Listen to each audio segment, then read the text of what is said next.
Healthy late lunch for today. May talbos, okra, egg, at itong naka-meal prep na yan. Meron din tayong nilaga. Very healthy yung ating kakainin.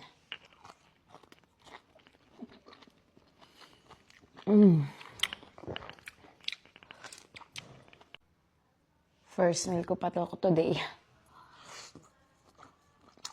And syempre, bago tayo magmukbang talaga dito, kailangan ko guys ng coffee. Sobrang big help sa akin itong coffee na to. As in, favorite ko talaga to at saka si coffee latte since I'm coffee lover. Pwede kayo mag-order naman ng iba't ibang flavor dyan. Marami tayo, may mga juice, may mga choco blast, and good talaga to improve your digestion.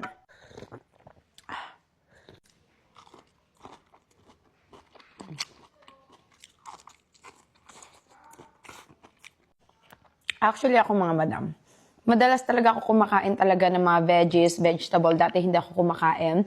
Pero minsan, pagka nagbumukbang ako ng mga healthy o mga pina-steam ko lang na gulay, hindi na ako nakakapagmukbang sa inyo. Kasi syempre, mas exciting pagka nag-cheat day ako, kumakain ako ng mga big meal talaga.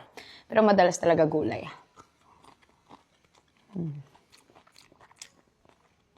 Hindi na rin ako masyadong nagmi-midnight snack. And tulong talaga. Si Milky Mango, kahapon ininom ko up until now, 4:33 na. Ito pala yung kinakain ko. Yun din yung ginagamit ni RJ. Kaya,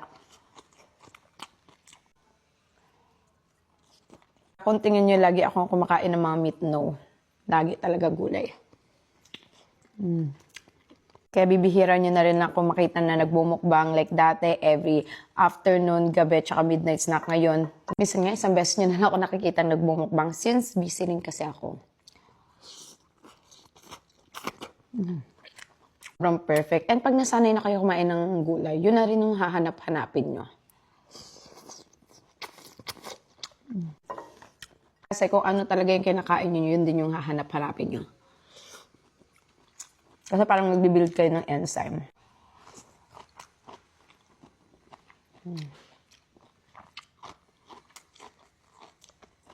Dati ayaw ko talaga yung okrang yun. Na-enjoy ko na siya.